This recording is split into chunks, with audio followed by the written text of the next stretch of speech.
இன்றைக்கு அண்ணா திமுக ஆட்சி இருந்த பொழுதுதான் குடிமராமத்து திட்டத்தை கொண்டு வந்து இன்றைக்கு ஏரிகள் குளங்கள் எல்லாம் தூர்வாரப்பட்டது. இதனால மழை காலத்தில் பெய்கின்ற நீர் ஒரு சொட்டு நீர் கூட வீணாகாமல் அங்கு இருக்கின்ற ஏரிகளை சேமித்து வைத்து கோடை காலத்தில் விவசாயத்திற்கு தேவையான நீரை வழங்கக்கூடிய சூழ்நிலையை உருவாக்கி தந்த அரசாங்கம் அண்ணா திமுக அரசாங்கம். அதே போல வண்டல் மண், அது அல்லப்படுகிற வண்டல் மண் விவசாய நிலத்திற்கு இயற்கை உரமாக பயன்படுத்தினார்கள். அதனால் விளைச்சல் நம்முடைய விவசாயிக்கு அதிகமாக கிடைத்தது. ஒரு பக்கம் குடிமராமத்து திட்டத்தின் மூலமாக ஏரி ஆழமாக்கப்பட்டது, மறுபுறம் விவசாயிகளுக்கு அந்த வண்டல் மண் அவருடைய நிலத்திற்கு அடியுரமாக பயன்படுத்தப்பட்டது. நான் வருகின்ற பொழுது சகோதரர் வேலுமணி அவர்கள் குறிப்பிட்டார், இப்பொழுது பல விவசாயிகள் மீது வழக்கு போட்டிருக்கின்றார்கள்.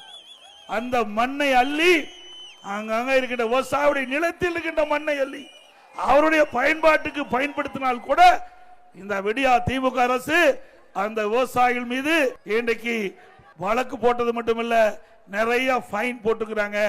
மீண்டும் அண்ணா திமுக ஆட்சிக்கு வந்த பிறகு இதையெல்லாம் பரிசீலித்து சட்டப்படி நம்முடைய விவசாயிகளுக்கு அவருடைய சொந்த தேவைக்கு அங்க அவருடைய தோட்டமோ இல்லது அனுமதி பெற்றோ அந்த வண்டல் மண் அள்ளிக்கொள்ளலாம்.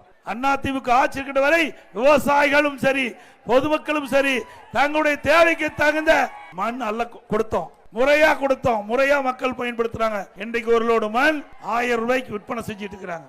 இப்படிப்பட்ட அரசாங்கம் வேணுமா உங்களுக்கு?